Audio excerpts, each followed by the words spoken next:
Halo guys, pria ini terlihat biasa saja. Kerja tiap hari, pendiam, tidak mencurigakan. Tapi siapa sangka, dia bikin dunia geger lewat kasus-kasus mengerikan yang dia lakukan. Sumpah, orang ini ngeri banget guys. Dan yang paling serem nih, selama bertahun-tahun gak ada yang sadar kalau dia sebenarnya adalah seorang pembunuh berantai. Kasus ini wajib banget gua bahas. Ya siapa tahu di sekitar kita ada orang yang terlihat biasa tapi ternyata menyimpan sisi gelap yang gak pernah kita duga. Dan semoga saja nih kasus seperti ini gak terjadi lagi di masa depan guys. Jadi gini guys, Gary Ridgway lahir pada tahun 1949 di Salt Lake City nih. Sejak kecil, hidup Gary sebenarnya sudah penuh masalah. Dia tumbuh di keluarga yang tidak harmonis, ayahnya dikenal keras, sementara ibunya juga sama kerasnya dan terlalu mengontrol hidup Gary.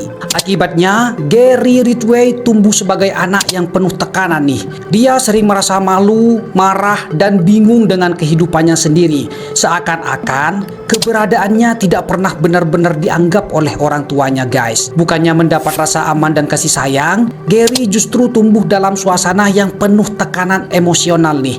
Dan semua itu perlahan memengaruhi cara berpikirnya sejak kecil. Akibat tekanan dari kedua orang tuanya nih, kehidupan sekolah Gary Ridgway juga tidak berjalan baik. Nilainya buruk, sulit fokus saat belajar, dan sering kesulitan mengikuti pelajaran di sekolah guys. Bahkan nih, dia juga dikenal sulit bergaul dan sering dianggap aneh oleh teman-temannya sendiri. Ya, hal itu membuat Gary semakin tertutup guys. Singkat cerita, setelah menjalani masa sekolah yang penuh tekanan, Gary akhirnya lulus dari Thai High School nih pada tahun 1969. Akademiknya berada di bawah rata-rata. Hal itu membuat Gary semakin minder dan tertutup nih terhadap lingkungan sekitarnya. Tidak lama setelah lulus, Gary memutuskan untuk mendaftar di United States Navy nih, atau Angkatan Laut Amerika Serikat. Keputusan itu diambil Gary ya untuk menjauh dari tekanan dan dominasi ibunya yang selama ini mengontrol hidupnya guys. Saat bertugas, Gary sempat dikirim ke Asia Tenggara pada masa Vietnam War. Namun ia bukan tentara garis depan. Gary bekerja di bagian logistik dan suplai kapal militer. Di tengah kehidupannya sebagai anggota militer, pada tahun 1970, Gary menikahi pacar masa SMA-nya yang bernama Claudia Craig nih.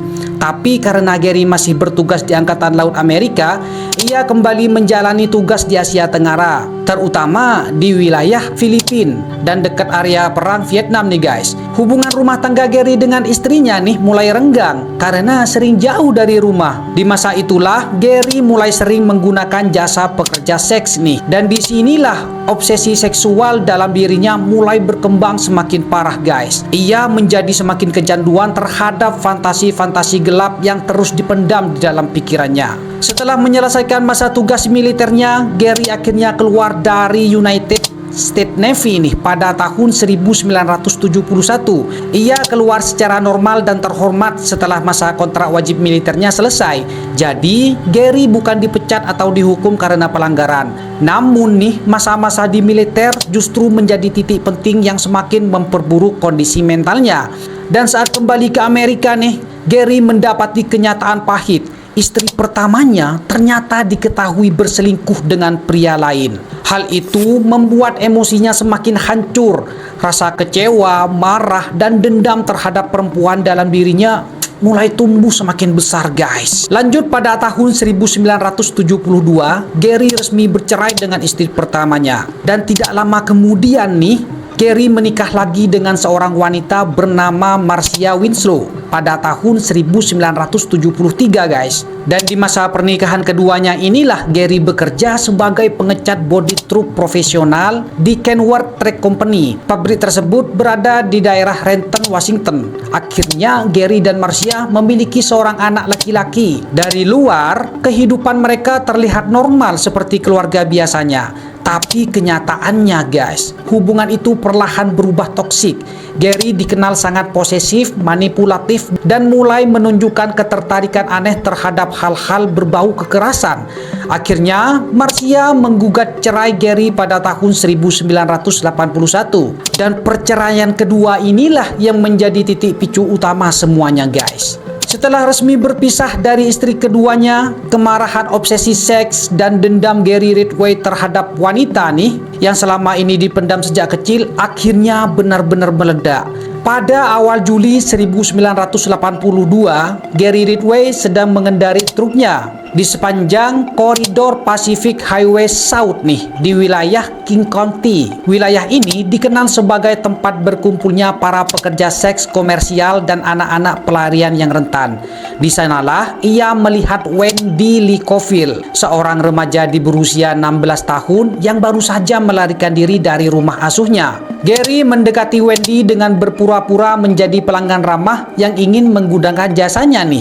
Karena butuh uang dan tempat bernaung, Wendy setuju untuk naik ke dalam truk Gary. Lalu Gary mengemudikan kendaraannya ke sebuah area terpencil yang sepi dan jauh dari pemukiman. Setelah melakukan hubungan seksual di dalam truknya, Gary kemudian melepas celana jeans milik Wendy dan melilitkan ke leher remaja tersebut guys. Ia menarik lilitan itu dengan sangat kuat, mencekik Wendy hingga tewas karena kehabisan oksigen. Setelah memastikan Wendy tidak lagi bernyawa, Gary mengemudikan truknya menuju Grand River nih di dekat kota Ken. Ia memilih sungai ini karena mengira arus air akan menghanyutkan jasad Wendy dan menghilangkan jejak bukti.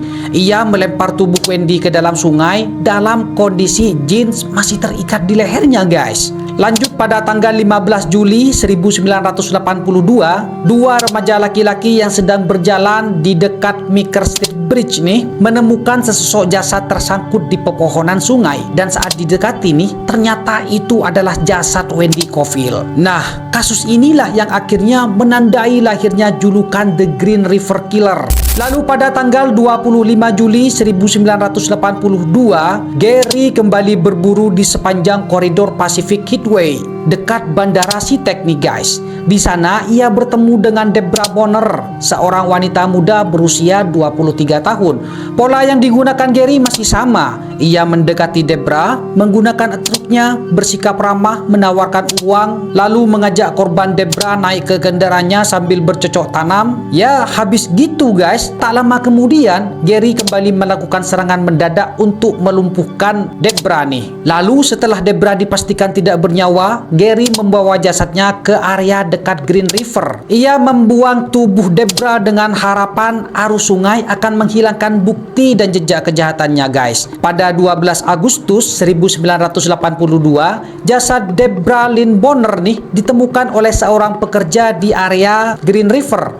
Dan sejak saat itu, polisi mulai sadar bahwa mereka sedang menghadapi seorang pembunuh berantai. Korban terus bertambah hari demi hari guys, tapi pelakunya tidak pernah tertangkap. 5 jasad pertama ditemukan di sekitar sungai tersebut dalam waktu yang berdekatan. Media Amerika pun mulai heboh memberitakan kasus ini. Korban terus bertambah, tapi pelakunya tidak terdeteksi. Dan sejak saat itu, pelaku misterius tersebut mendapat julukan mengerikan, The Green River Killer. Lanjut pada tahun 1988 nih, di saat Gary Ridgway sedang aktif-aktifnya melakukan pembunuhan, dia justru menikah lagi untuk ketiga kalinya dengan seorang wanita bernama Judith Lynch nih. Dan yang bikin merinding guys, di mata Judith, Gary terlihat seperti suami yang sempurna. Dia rajin bekerja, pendiam, religius, dan terlihat sangat penyayang. Tidak ada tanda-tanda kalau pria itu sebenarnya adalah monster yang sedang diburu polisi di seluruh Amerika. Setelah bertahun-tahun lolos dari kejaran polisi, akhirnya semuanya mulai terbongkar karena perkembangan teknologi forensik modern.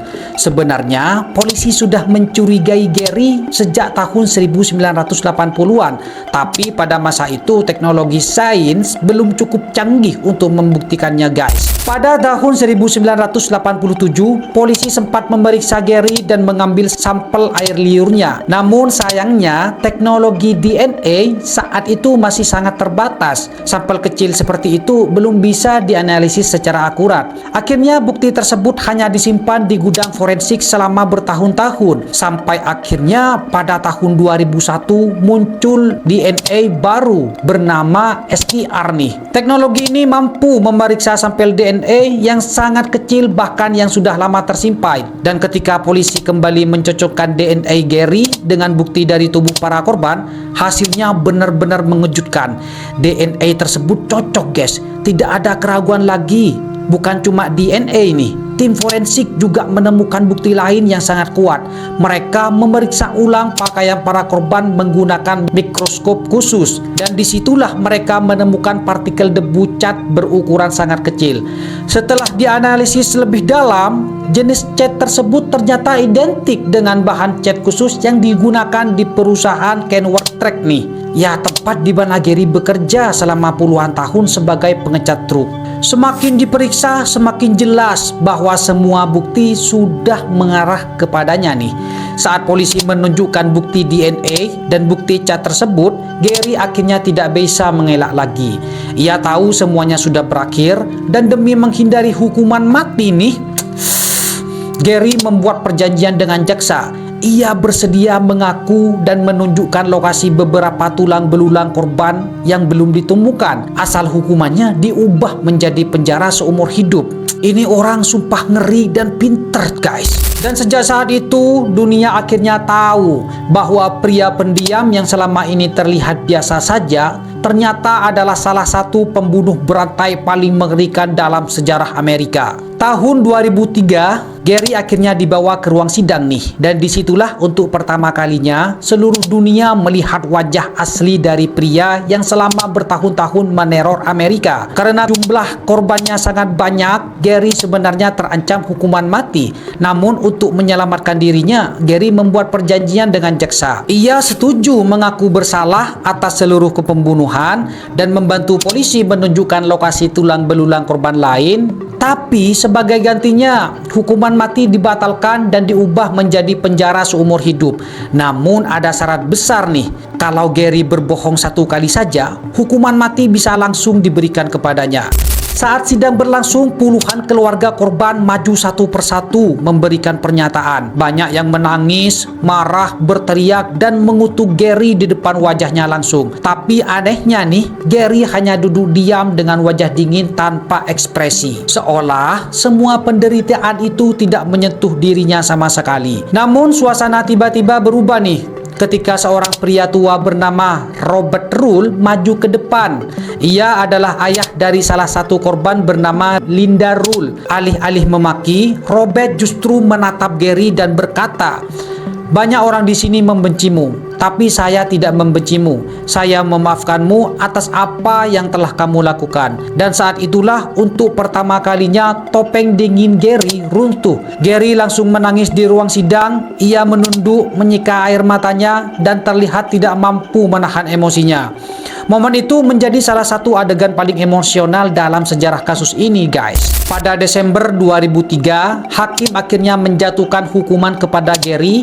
Ia menerima 48 hukuman penjara seumur hidup berturut-turut, dan kemudian bertambah menjadi 49 hukuman seumur hidup tanpa remisi, tanpa kesempatan bebas. Dan sejak saat itu, Gary resmi menghabiskan sisa hidupnya di penjara negara bagian Washington sampai mati, guys. Kasus Gary ini, guys, mengajarkan kita satu hal yang sangat penting.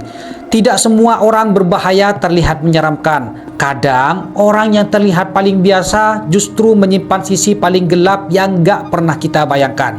Dan dari kasus ini kita juga belajar, trauma, dendam, dan emosi yang dipendam bisa berubah menjadi sesuatu yang sangat menghancurkan kalau tidak ditangani dengan benar.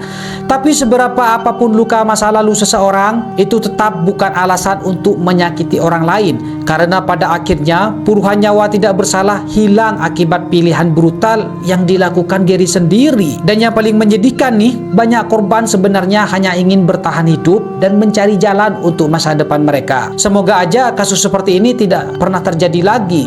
Kalau kalian suka pembahasan true crime seperti ini, guys, jangan lupa subscribe karena masih banyak kasus-kasus mengerikan, misterius, dan penuh fakta gelap lainnya yang bakal gua bahas di channel ini. Dan hati-hati, guys, kadang monster paling berbahaya tidak selalu terlihat seperti monster.